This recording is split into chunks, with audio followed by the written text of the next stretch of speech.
Hi students, let us continue with the reasoning questions of D block. I was explaining question number 16. Give reason D block elements exhibit more oxidation state than F block. तो D block ज़्यादा oxidation state show करता है because of comparable energy gap between n-1d and ns subshells.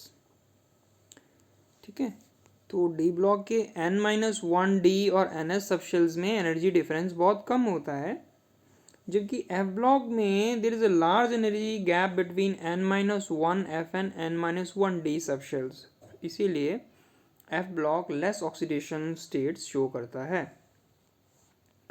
Question number 17 है copper E nought is 0.34 volt while that of zinc the E naught value is -0.76 volt. Explain. अगर copper की ए not value positive है मतलब electrochemical series में ये ऊपर लाई करेगा. ठीक है, ठीक है. और now it is written that the E naught value for copper is positive because high energy to transform copper to copper 2 plus ion is not balanced by its hydration energy, whereas in E naught value for zinc is negative due to greater stability of Zn2 plus ion. तो जैसा मैंने आपको पहले भी बताया था, जब ई naught की वैल्यू पॉजिटिव होती है वो जो कॉपर है वो सीरीज में ऊपर लाई करेगा, तो उसकी जो टेंडेंसी टू गेट ऑक्सीडाइज्ड है ना, वो जो टेंडेंसी टू गेट ऑक्सीडाइज जो है ना वो कम होती है, जबकि जो सीरीज में नीचे लाई करता है उसकी tendency to undergo oxidation is more. तो जिंक 2 प्लस में चेंज हो करके वो एक स्टेबल स्पीशीज बनाता है विद 3D कॉन्फ़िगरेशन, जबकि कॉपर अगर कॉपर 2 में चेंज होता है ना तो कॉपर की configuration is argon 3D10 4s1 और कॉपर 2 की कॉन्फ़िगरेशन होगी आर्गन 3D9. ठीक है, तो कॉपर की कॉपर 2 में जो चेंज होने की जो टेंडेंसी है वो कम है. ओके, तो एक ये सिंपल सी बात है. Question number 18. Halides of transition elements become more covalent with increasing oxidation state of metal why. Halides of transition elements become more covalent. एक बार क्वेश्चन फिर से रिपीट कर रहा हूँ. Halides of transition elements become more covalent with increasing oxidation state of metal. तो transition metals की जैसे जैसे ऑक्सीडेशन स्टेट बढ़ने लगती है तो उनका कोवलेंट करेक्टर भी बढ़ने लगता है. एक्चुअली इसका रीज़न क्या है, जो भी मेटल की जब ऑक्सीडेशन स्टेट इंक्रीज होती है ना, जब वो हायर ऑक्सीडेशन स्टेट में कोई मेटल जाता है ना तो उसकी पोलराइजिंग पावर भी बढ़ जाती है. पोलराइजिंग पावर मतलब एनाइन के इलेक्ट्रॉन क्लाउड को अपनी ओर विड्रॉ करने की टेंडेंसी. और जब पोलराइजिंग पावर इंक्रीज होती है, इलेक्ट्रॉन्स के इलेक्ट्रॉन क्लाउड अपनी ओर शेयर होता है तो कोवलेंट करेक्टर भी बढ़ने लगती है. इसीलिए ट्रांजिशन मेटल के हैलाइड्स जैसे जैसे हायर ऑक्सीडेशन स्टेट को अटेन करते हैं उनकी कोवलेंट करेक्टर भी बढ़ने लगती है. Next question. While filling up the electrons in atomic orbital, the 4s orbital is filled before the 3d orbital, but reverse happen during ionization of an atom. Explain why. देखिए जो 4s orbital है ना इसकी energy कम होती है 3d orbitals के comparison में as per n+l rule, बोहर्सबरी rule के हिसाब से. तो 4s orbitals is filled before the 3d orbital, but during the ionization of an atom, because the electrons are removed from the distant orbital, सबसे बाहर वाले shell से हम इलेक्ट्रॉन को निकालते हैं, है ना। तो since the 4s orbital is farther from the nucleus than the 3d orbital, तो 4s न्यूक्लियस से ज़्यादा दूरी पर होते हैं, इसीलिए electrons from the 4s is removed earlier than the 3d। ये बहुत ही इम्पॉर्टेंट कॉन्सेप्ट है, आप इसको याद रखिएगा, लर्न कीजिएगा। Question number 20, why do transition elements exhibit higher enthalpy of atomisation. तो transition element higher enthalpy of atomisation का मतलब energy required to convert transition element into atomic state. अब हाइयर एंथैल्पी ऑफ एटोमाइजेशन का मतलब ये है कि बॉन्ड जो है ना, इनकी मेटलिक बॉन्ड स्ट्रॉन्ग है, and metallic bond transition element की स्ट्रॉन्ग इसलिए होती है because large number of unpaired electrons are involve in the bonding, that is why stronger inter atomic interaction is there. अगर आपने शॉर्ट में लिखना है तो आप ये भी लिख सकते हैं, transition elements have incompletely filled d orbital, या they have unpaired electrons, that is why metal metal bonding is strong and they have high enthalpy of atomisation. अगला क्वेश्चन है, why chromium 2 is reducing and Mn3 is oxidising when both have d4 configuration. तो इसका answer तो हमें electronic configuration से मिल जाएगा। Cr2 reducing है, reducing का मतलब कि इसकी जो कॉन्फ़िगरेशन है d4 से d3 में जा रही है, मतलब कि ये इलेक्ट्रॉन को क्रोमियम गेन कर रहा है। तो क्रोमियम अगर एक इलेक्ट्रॉन को गेन करता है, ये देखिए Cr2+ है, d4 कॉन्फ़िगरेशन अभी इसमें है, इसकी कॉन्फ़िगरेशन है d4। रिड्यूसिंग एक्शन का मतलब है reducing agent, reducing agents are electron loser, isn't it. तो क्रोमियम 2 से ये क्रोमियम 3 में जाएगा, मतलब कि एक इलेक्ट्रॉन को लूज करेगा, और इसकी कॉन्फ़िगरेशन d4 से हो जाएगी d3। एक इलेक्ट्रॉन कम हो गया ना, क्योंकि एक इलेक्ट्रॉन निकल गया, ठीक है। तो ये रिड्यूसिंग है, electron losers are, reducing agents are electron loser. तो ये इलेक्ट्रॉन इजीली लूज इसलिए कर सकता है क्योंकि जो d3 कॉन्फ़िगरेशन है वो ज़्यादा स्टेबल होती है, क्योंकि इसकी कॉन्फ़िगरेशन होती है T2g, ठीक है ना, T2g3 कॉन्फ़िगरेशन होती है जो कि एग्जैक्टली हाफ फिल्ड है। अब मैंगनीज में क्या होता है, ये Mn3+ है, ये एक अच्छा ऑक्सीडाइजिंग एजेंट है। Oxidizing agents are electron acceptor, मतलब कि ये इलेक्ट्रॉन गेन करके Mn2+ स्टेट में जाएगा, ठीक है। तो यहाँ पे इसकी कॉन्फ़िगरेशन d4 थी, इसने एक इलेक्ट्रॉन गेन किया, 4 में एक ऐड हुआ तो कॉन्फ़िगरेशन d5 बन गई। तो manganese bye gaining electron achieves the exactly half filled configuration which is more stable. Okay, so since it is gaining electrons, so it is oxidizing agent, and chromium by losing one electron is achieving stable T2g3 configuration, so it is a reducing agent, ठीक है। तो ये एक फंडा है। Question number 22 पे जाते हैं। यहाँ पे लिखा है कि calculate the spin only magnetic moment of ion M2 divalent ion है, एटॉमिक नंबर 27 है।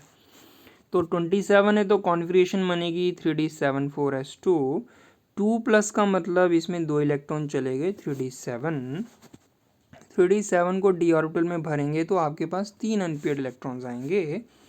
अब उन n की वैल्यू 3 हो जाएगी, तो कॉन्फ़िगरेशन आप ये फॉर्मूले में वैल्यू डालेंगे तो इट बिकम्स √3 × 3 + 2, तो आपके पास √15 आएगा। सो 1√15 इज ऑलमोस्ट इक्वल टू 1√16, है ना। तो ये 4 के ऑलमोस्ट अप्रॉक्सीमेटली है, 3.8 बोहर्स मैग्नेटॉन। तो जब भी आपको क्वेश्चन आता है कि आपको मैग्नेटिक मोमेंट निकालना है, तो आपको इलेक्ट्रॉनिक कॉन्फ़िगरेशन निकाल करके नंबर ऑफ अनपेयर्ड इलेक्ट्रॉन्स निकालने होते हैं और इसको फॉर्मूले में डालना होता है, बस। क्वेश्चन है कि why Cu plus sign is not stable in aqueous solution.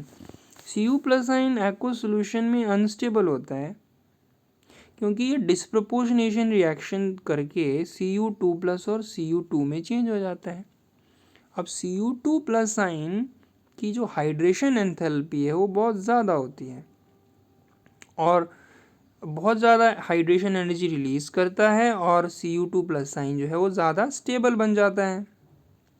हालांकि इसकी electronic configuration Cu2 plus sign की 3d9 है और कॉपर 1 की कॉन्फ़िगरेशन जो है वो 3d10 है। तो इसकी कॉन्फ़िगरेशन 3d9 होने के बावजूद भी, अनस्टेबल कॉन्फ़िगरेशन होने के बावजूद भी कॉपर 2 आइन ज़्यादा स्टेबल हो जाता है because of greater hydration energy which is released in this process which make copper 2 plus ion more stable। तो ये चीज़ अनस्टेबल से स्टेबल की ओर मूव करती है। कॉपर 1 प्लस आइन कॉपर 2 के कंपैरिजन में अनस्टेबल हो जाता है। क्वेश्चन है how would you account for the increasing oxidizing power in the series. देखिए वैनेडियम ऑक्साइड 2+ स्टेट में इसकी ऑक्सीडाइजिंग पावर कम है, उससे ज़्यादा डाइक्रोमेट आयन की और सबसे ज़्यादा परमैंगनेट आयन की। What is the reason of this trend of oxidizing power. Increasing oxidizing power of given species is due to increased stability of lower species into which they are reduced.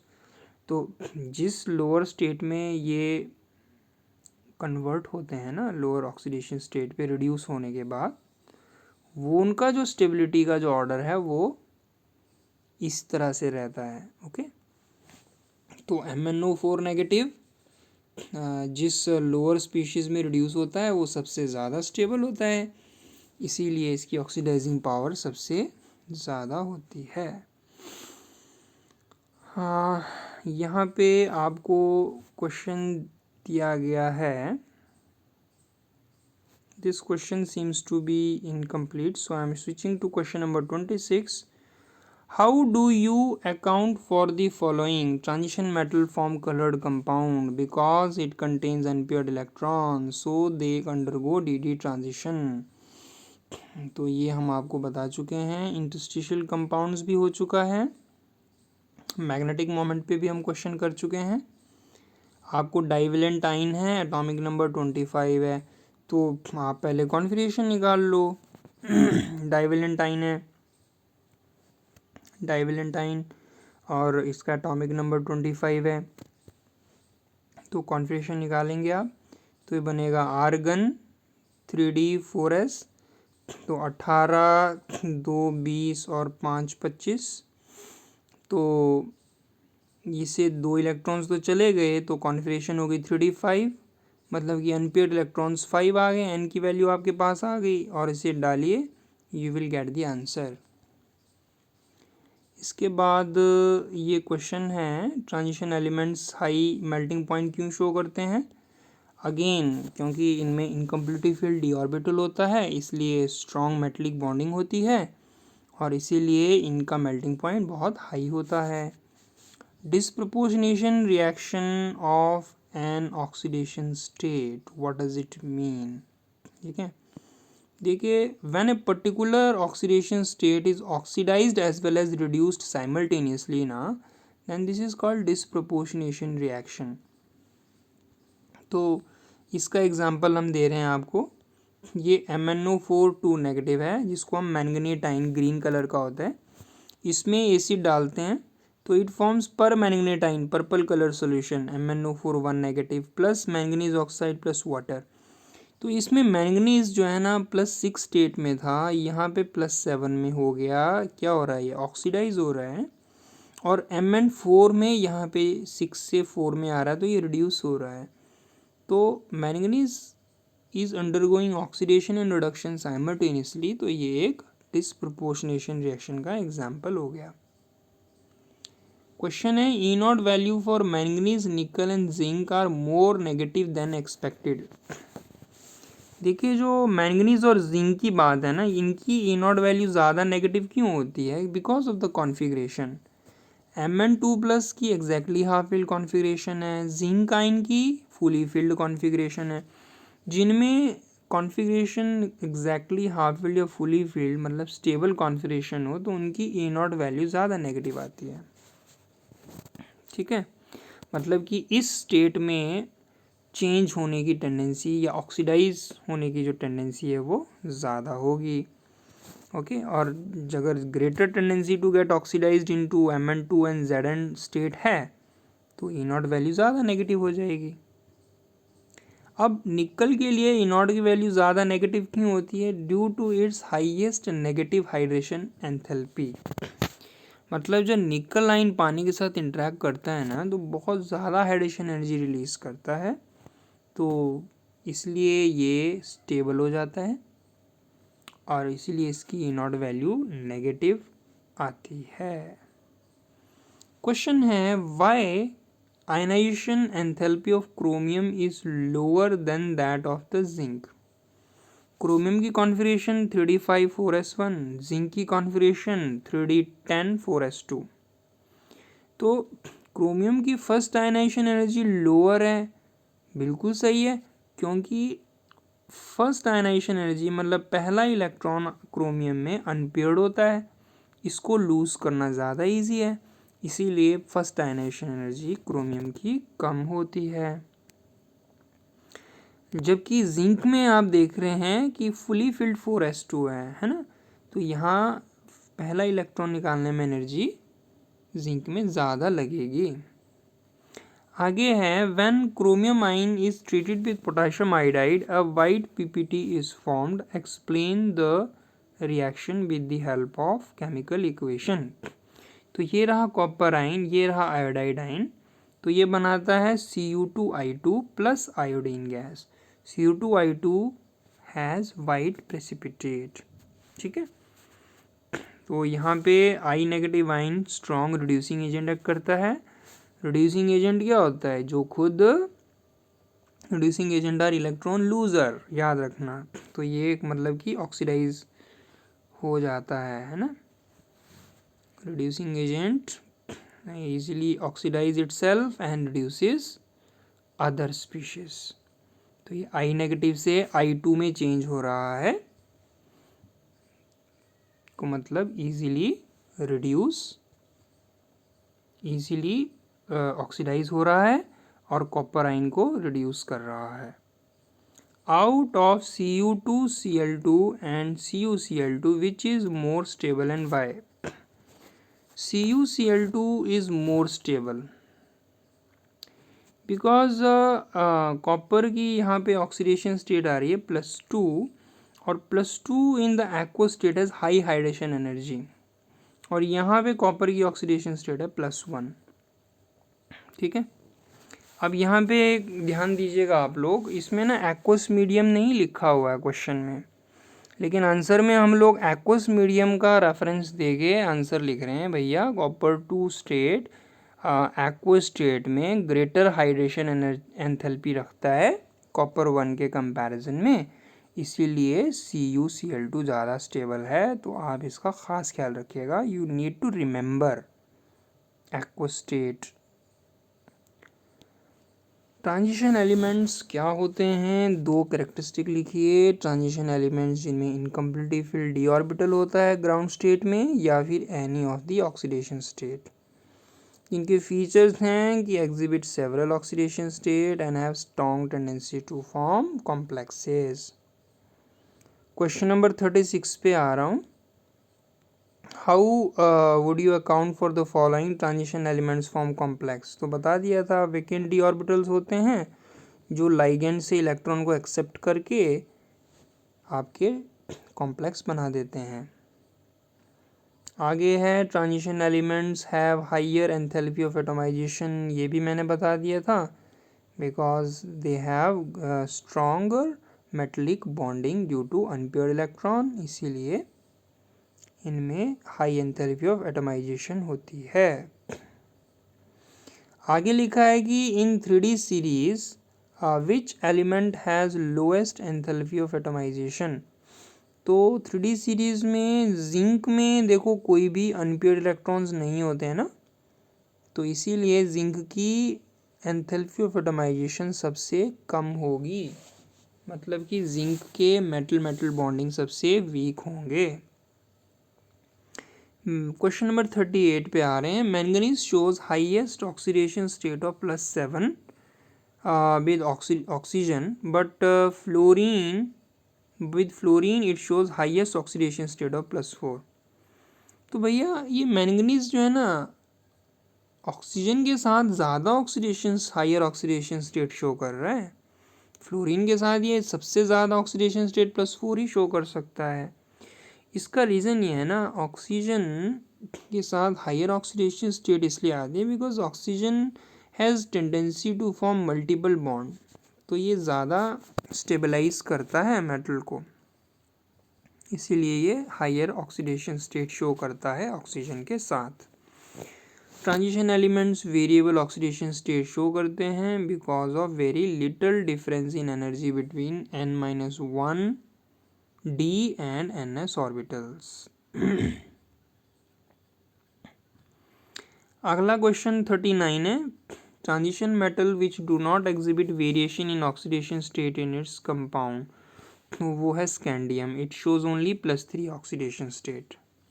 Compound where transition element is in the plus oxidation state वो है manganese, KMnO4 में +7 oxidation state show करता है। तो अगला question है कि how variability in the oxidation state of transition metal different from that of P block. P block के ट्रांजिशन एलिमेंट की जो ऑक्सीडेशन स्टेट होती है इट डिफर बाई 2 है ना, और जो ट्रांजिशन एलिमेंट्स की ऑक्सीडेशन स्टेट है वो इट डिफर बाई 1, ये आपको पहले भी बताया गया है। Out of copper 1 and copper 2 which ion is unstable in aqueous medium. भैया कॉपर 1 अनस्टेबल होता है ना एक्वस मीडियम में, और ये डिस्प्रपोर्शनेशन करके कॉपर 2 और कॉपर देता है, और कॉपर 2 ज़्यादा स्टेबल हो जाता है because of greater hydration energy, पानी के साथ एक खूब सारा एनर्जी रिलीज करता है, और कॉपर 2 अनस्टेबल इलेक्ट्रॉनिक कॉन्फ़िगरेशन होने के बावजूद भी 3d9 कॉन्फ़िगरेशन होने के बावजूद भी खुद को स्टेबलाइज कर देता है। अगला यहाँ पे क्वेश्चन है, consider the electrode potential values of the elements in the first transition series. E0 value दी गई है टाइटेनियम से जिंक तक की। अब आपको बताना है कि E0 value for the copper is positive why. E0 value for the copper is positive because high energy is required to transform copper solid into copper aqueous, ठीक है, इसीलिए ये जो है इसकी E0 वैल्यू पॉजिटिव आती है। E0 value of manganese is more negative as expected from the trend.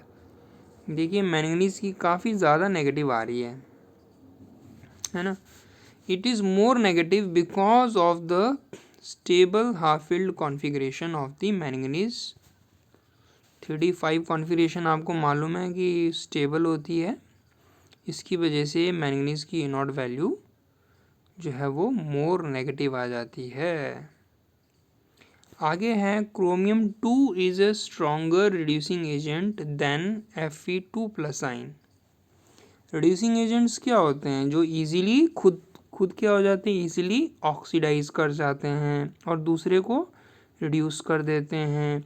तो क्रोमियम 2 जो है ना वो एक इलेक्ट्रॉन लूज करके क्रोमियम 3 में चेंज हो जाता है, और इसकी कॉन्फ़िगरेशन होती है stable half filled configuration। T2G3 configuration is more stable than the D5 configuration of F3। तो F3 की जो D5 configuration के कंपैरिजन में T2G3 configuration वो ज़्यादा स्टेबल होती है, आपको याद रखना पड़ेगा। Okay, so that is why copper 2 ion has more tendency to get oxidized to chromium 3 ion than that of ferrous ion. इसीलिए क्रोमियम आयन ज़्यादा स्ट्रॉन्ग रिड्यूसिंग एजेंट हो जाता है। अब यहाँ पे आपको मैग्नेटिक मोमेंट्स की वैल्यू दी हुई है स्कैंडियम क्रोमियम के लिए और निकल और टाइटेनियम के लिए। अब आपको पूछा है कि which has maximum number of unpaired electrons. तो जिसके लिए which has maximum number of unpaired electron, जिसकी बोहर्स मैग्नेटॉन सबसे ज़्यादा होगी ना, उसमें सबसे ज़्यादा अनपेयर्ड इलेक्ट्रॉन्स होंगे। सिंपल सी बात है। तो क्रोमियम की Bohr's magneton value, magnetic moment की वैल्यू सबसे ज़्यादा है, इसीलिए क्रोमियम में मैक्सिमम अनपेयर्ड इलेक्ट्रॉन्स होंगे। Which forms colourless aqueous solution. Colourless aqueous तो करेगा जी स्कैंडियम, क्योंकि इसकी जो मैग्नेटिक मोमेंट की वैल्यू ज़ीरो है, मतलब इसमें कोई भी अनपेयर्ड इलेक्ट्रॉन्स नहीं हैं, और जब अनपेयर्ड इलेक्ट्रॉन्स नहीं होते हैं तो कलर भी नहीं आता है। आगे है विच exhibit the most stable +3 oxidation state. तो आपको याद रखना है कि स्कैंडियम अकेली एक ऐसी स्पीशीज़ है ट्रांजिशन एलिमेंट की which shows only one oxidation state and that is +3 oxidation state. तो यहाँ पे हम नेक्स्ट क्वेश्चन पे आ रहे हैं। This is element of 3D transition series are given, right the element which is not regarded as transition element. Zinc को नहीं लेते क्योंकि इसमें डी ऑर्बिटल्स फुली फिल्ड होते हैं। Which element has highest melting point. तो क्रोमियम का melting point सबसे ज़्यादा होता है क्योंकि इसमें मेटलिक बॉन्डिंग सबसे स्ट्रॉन्ग होती है। Which element can show an oxidation state of +1। Copper show कर सकता है +1 ऑक्सीडेशन स्टेट। ओके, आगे है which element is a strong oxidizing agent in +3 oxidation state and why. तो इसका आंसर है manganese. Manganese is a strong oxidizing agent. ये oxidizing agents are electron acceptors. ठीक है, तो Mn3 has strong tendency to get reduced into Mn2 state because of more stable 3d5 configuration of Mn2 plus. Therefore, manganese is a strong oxidizing agent in +3 oxidation state. Now I am coming to question number 44. Manganese shows the highest oxidation state of +7 with oxygen, but with fluorine it shows highest oxidation state of +4. तो इसमें भी वही है, क्योंकि oxygen has tendency to form multiple bond, that is why manganese shows highest oxidation state of +7 with oxygen. Hafnium zirconium की property similar होती है because of lanthanide contraction. Transition elements catalyst act करते हैं बिकॉज ऑफ अनपेयर्ड इलेक्ट्रॉन्स, है ना। और दूसरा लिखना है आपने point, because transition element, because of ability of transition elements to show variable oxidation states it act as good catalyst.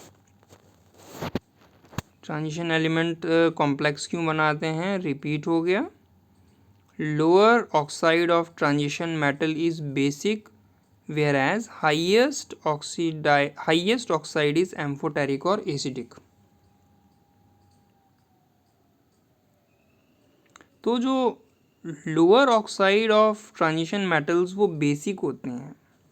जब transition metal low oxidation state में होता है तो वो बेसिक इन नेचर होता है, और जब transition metal high oxidation state में चला जाता है तो वो एम्फोटेरिक या एसिडिक हो जाता है।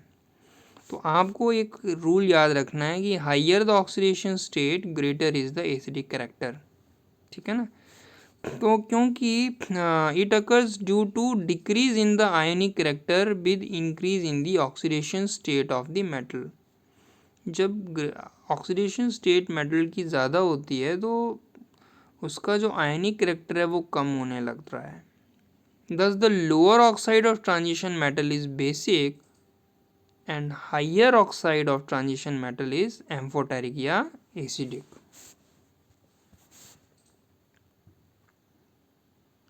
तो ये क्वेश्चन देखिए फिर से रिपीट हो रहा है कि E not value for manganese couple is highly positive as compare to the chromium couple, है ना. तो ये मैंगनीज कपल की ई नॉट वैल्यू आप वैल्यू देख लीजिए +1.57 है ना. इट इज़ हाईली पॉजिटिव क्योंकि Mn3 has strong tendency to get reduced into Mn2, ठीक है. और because of the stable 3d5 configuration of the Mn2 plus state, जबकि chromium 3 has little tendency to reduce to chromium 2 plus state, क्योंकि chromium 3 पहले से ही stable configuration T2G3 में होता है. तो ये स्टेबल से क्रोमियम 3 स्टेट से अनस्टेबल क्रोमियम 2 स्टेट में क्यों जाना चाहेगा, है ना.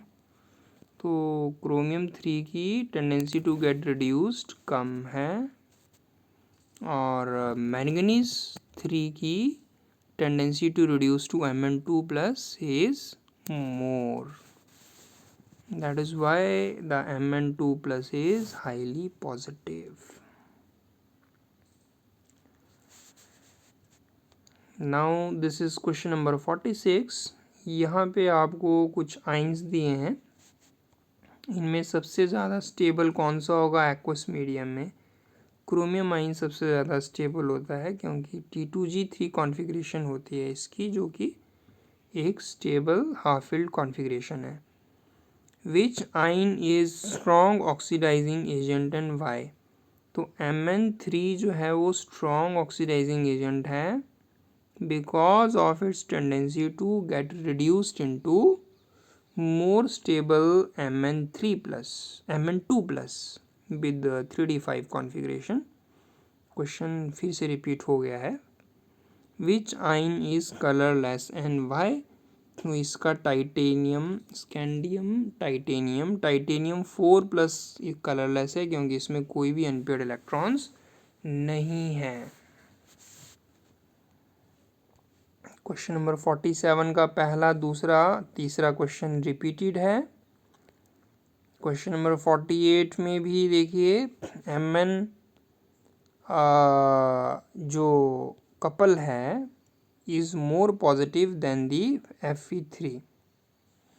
सो Mn3/Mn2 plus couple is highly positive as compare to the iron couple. वही रीज़न है Mn3 has strong tendency to get reduced into Mn2 because of stable 3d5 configuration of Mn2 plus, जबकि Fe3 has little tendency to get reduced into Fe2 plus, है ना. कभी ये chromium के साथ भी कंपैरिजन दे देते हैं, कभी आयरन के आयरन रख लेते हैं कंपैरिजन में मैंगनीज के अगेंस्ट. तो दोनों में एक ही रीज़न जाएगा. आगे है कि iron has high enthalpy of atomization than the copper, क्योंकि भाई आयरन में अनपेयर्ड इलेक्ट्रॉन ज़्यादा होते हैं इसीलिए उनकी मेटलिक बॉन्डिंग स्ट्रॉन्ग होगी. स्कैंडियम 3 कलरलेस है इन एक्वस सॉल्यूशन, जबकि टाइटेनियम 3 कलर्ड है. जो भी कलरलेस है मतलब उसकी कॉन्फ़िगरेशन देखेंगे तो उसमें कोई भी आपको अनपेयर्ड इलेक्ट्रॉन्स नहीं मिलेगा, है ना. कोई डी ट्रांजिशन नहीं होगी तो स्कैंडियम 3 कलरलेस होगा, है ना. टाइटेनियम 3 में एक अनपेयर्ड इलेक्ट्रॉन मौजूद होता है जो कि डी ट्रांजिशन कर सकता है और कलर देता है.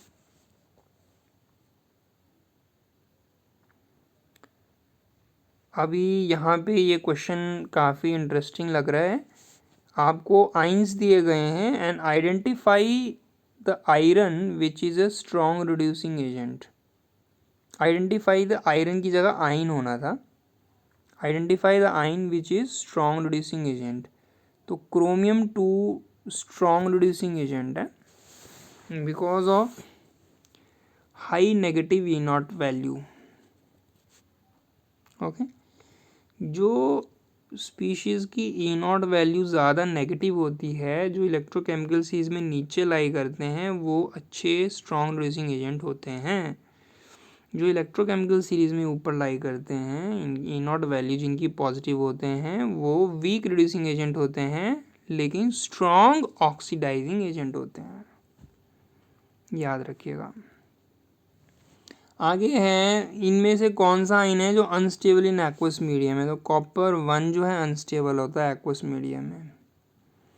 स्ट्रॉन्ग ऑक्सीडाइजिंग एजेंट कौन सा है? Mn3 स्ट्रॉन्ग ऑक्सीडाइजिंग एजेंट है, क्योंकि ये ऑक्सीडाइजिंग एजेंट इलेक्ट्रॉन एक्सेप्टर होते हैं। Mn3 एक इलेक्ट्रॉन एक्सेप्ट करके Mn2 में रिड्यूस हो जाता है, जिसकी कॉन्फिगरेशन ज़्यादा स्टेबल होती है, इसीलिए Mn3 is a strong oxidizing agent.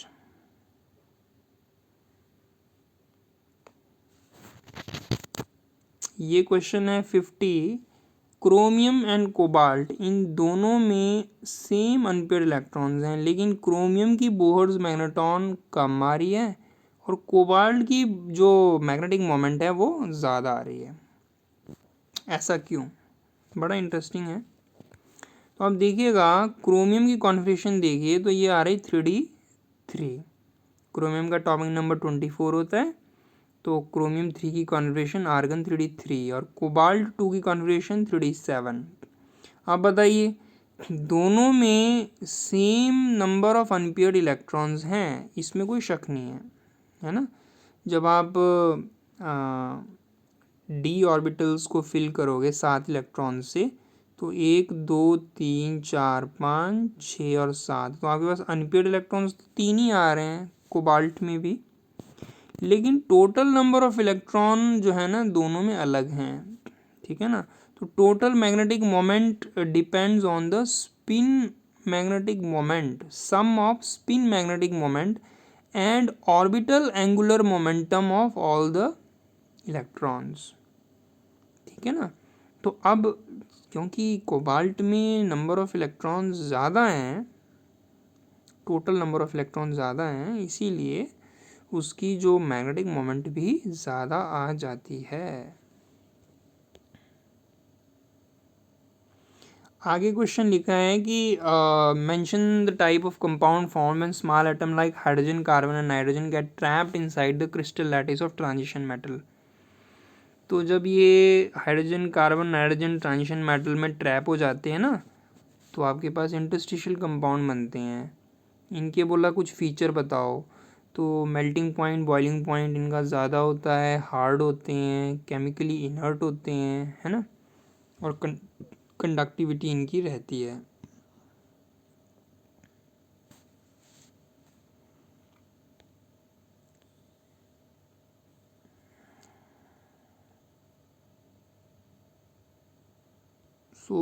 ये क्वेश्चन है कि क्वेश्चन नंबर 53 देख रहे हैं, जिंक की जो एंथैल्पी ऑफ एटमाइजेशन है सबसे लोएस्ट है। क्यों? क्योंकि जिंक में कोई भी अनपेयर्ड इलेक्ट्रॉन्स नहीं होता, इसलिए इनकी मेटलिक बॉन्डिंग वीक है और इसलिए एंथैल्पी ऑफ एटमाइजेशन भी कम है। Which of the 3D series of transition metal exhibit largest number of oxidation states and why? तो पूरे जो ट्रांजिशन एलिमेंट्स में मैंगनीज सबसे ज़्यादा ऑक्सीडेशन स्टेट शो करता है, क्योंकि इसमें सबसे ज़्यादा अनपेयर्ड इलेक्ट्रॉन्स होते हैं। +2 से लेकर के +7 तक के ऑक्सीडेशन स्टेट ये शो करता है। Now I am switching to question number 75. Answer the following question. Which element of the first transition series has highest second ionization enthalpy? तो highest second ionization energy copper की होती है, क्योंकि जब second electrons को remove कर देते हैं तो इसमें जो डी ऑर्बिटल्स हैं वो फुली फिल्ड हो जाते हैं। देखिए, कॉपर की कॉन्फ़िगरेशन होती है आर्गन 3d10 4s1, तो पहली आयनाइजेशन एनर्जी तो कम होगी। जब एक इलेक्ट्रॉन निकल गया, अब कॉन्फ़िगरेशन 3d10 हो गई है, जो कि फुली फिल्ड है, हाईली स्टेबल है, ठीक है ना। तो इसकी वजह से सेकंड इलेक्ट्रॉन निकालने में कॉपर में बहुत ज़्यादा एनर्जी लगती है। क्वेश्चन नंबर 75 का सेकंड है, which element of the first transition series is highest third ionization energy. तो हाईएस्ट थर्ड आयनाइजेशन एनर्जी होती है जिंक में, ठीक है ना। क्योंकि अगर आप जिंक की कॉन्फ़िगरेशन देखें, आर्गन 3d10 4s2 होती है। पहला इलेक्ट्रॉन निकलेगा, थोड़ी सी ज़्यादा एनर्जी लगेगी। सेकेंड टाइम एक ही अनपेयर इलेक्ट्रॉन रह गया, 4s2 4s1 रह गया, तो सेकेंड आयनाइजेशन एनर्जी बहुत कम होगी। अब जब दूसरा इलेक्ट्रॉन में निकाल दिया, अब कॉन्फ़िगरेशन 3d10 हो गई है जिंक में, तो इसलिए तीसरा इलेक्ट्रॉन निकालने में ना बहुत ज़्यादा एनर्जी लगेगी जिंक में, तो ये जिंक है। आगे है, which element of the first transition series has lowest enthalpy of atomization, है ना, कि first which element of the first transition series has lowest enthalpy of atomization. हाँ, तो लोएस्ट एंथैल्पी ऑफ एटमाइजेशन उसमें होगी जिसमें मेटलिक बॉन्डिंग सबसे week है, और मेटलिक बॉन्डिंग सबसे वीक उसमें होगी जिसमें कि कोई भी अनपेयर इलेक्ट्रॉन नहीं है, तो आंसर आएगा zinc. Identify the metal and justify your answer. MCO5 है ना, एंड MO3F। तो जो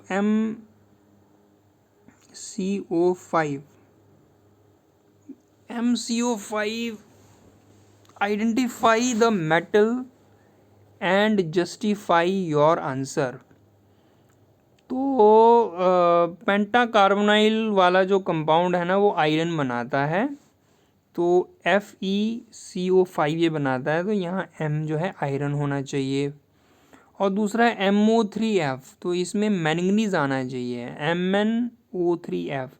आपको कैसे कर रहे हैं आप +5 ऑक्सीडेशन स्टेट है ना, जैसे वो आयरन की रहती है स्टेबल। अब यहाँ पे मेटल देखिए ज़रा, ऑक्सीजन के तो हो जाएंगे 3 2 6, और फ्लोरीन का होता है -1 -6 और 1 7 हो गया ना।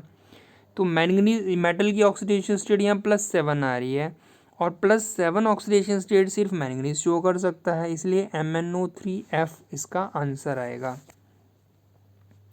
अब सेम क्वेश्चन जो इस डी ब्लॉक का सबसे ट्रेंडी क्वेश्चन है, वो जो रिड्यूसिंग एजेंट कौन सा स्ट्रॉन्ग एक्ट करता है, उसी के ऊपर वो क्वेश्चन रिपीट हो रहा है। इस बार इन्होंने टेबल दिया है, use the data to answer the following and also justify the answer. तो देखिए, which is the stronger reducing agent in aqueous medium, chromium या आयरन, वाई। ठीक है, ये रहा क्रोमियम और ये रहा आयरन। तो अब E0 की वैल्यू देखिए, ज़्यादा नेगेटिव किसकी आ रही है ना, पहली जो नेगेटिव E0 वैल्यू जो है वो क्रोमियम की आ रही है, तो मतलब chromium is a stronger reducing agent, है ना। क्रोमियम स्ट्रॉन्गर रिड्यूसिंग एजेंट क्यों है, because of greater negative E0 value, सीधे वैल्यू देख के हमने बता दी। और दूसरी चीज़ हम दे सकते हैं इलेक्ट्रॉनिक कॉन्फ़िगरेशन की टर्म में, जो स्ट्रॉन्ग रिड्यूसिंग एजेंट होते हैं वो क्या करते हैं, मैंने लगातार बताया, वो इलेक्ट्रॉन को लूज़ करते हैं।